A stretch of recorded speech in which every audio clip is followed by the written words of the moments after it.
Hello there, people. Real quick question: what is the difference between African Americans and Africans? A lot of people have been saying that there is no difference, or they just can't tell the difference. There is a difference. I am going to explain to you in details in a very short amount of time. Well, here you go. Number one, Africans are born in Africa or have an African background.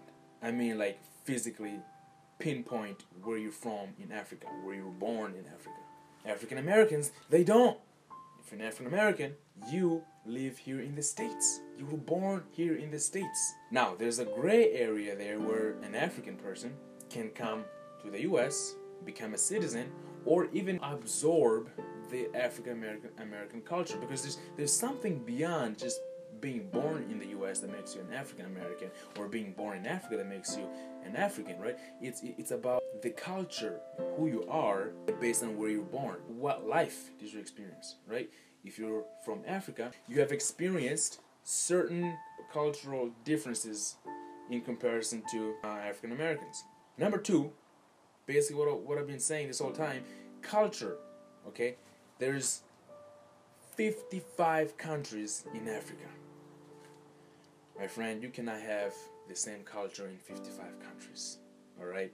There's 55 countries in Africa, 55 different cultures at the very minimum, right? There's a lot of cultures, a lot of different cultures, more than 55, because each country has their own culture, and there's subcultures, right? So different regions may have different cultures within the same country, you know what I'm saying?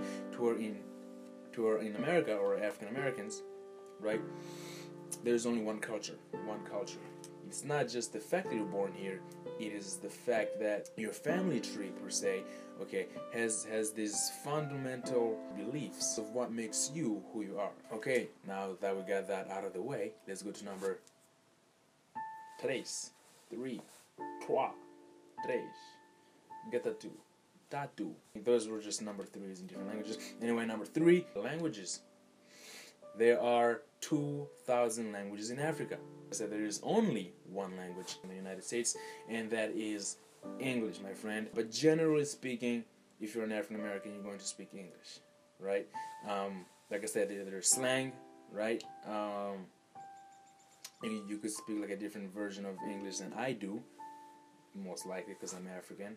Oh yeah. By the way, I'm African. I was born in Rwanda, right? See, I can pinpoint where I was born. But generally speaking, okay, you should not point to an African and call him an African American simply because they are of a black race and are living in the United States. Very ignorant of you, my friend, or my hater. Are you my hater? Better not be. Anyway, so that is number 3, guys. Number 1 being the nationality, right? Number 2, who you are, how you were raised, right? Alright, there's a lot more to being an African American than simply, oh, I'm black and I was born in America. You could be like a black person born in America, not even know a thing about what it is to be an African American. And number 3, the languages. Okay, if you're African, if you're born in Africa, grew up in Africa, you're most likely going to speak at least a very minimum, very least 2 languages. One language, yeah. So everybody speaks at least one language. Even if you couldn't speak with your boca, mouth, you can use your sign language, right? But anyways, you're going to speak at least 2 languages. If you're born in America, from my experience, there's a lot of people here in the United States that do not speak 2 languages. Black people, to be specific, right? There you have it, the difference between Africans and African Americans. Got any questions? Leave it down. You wanna hate? Hate down there. Hate down there. If you wanna that's your problem. It don't matter to me as long as you understand this subject, right? If you're serious about this, leave your comment down there though. I'll try and answer as much as possible. Alright? Peace.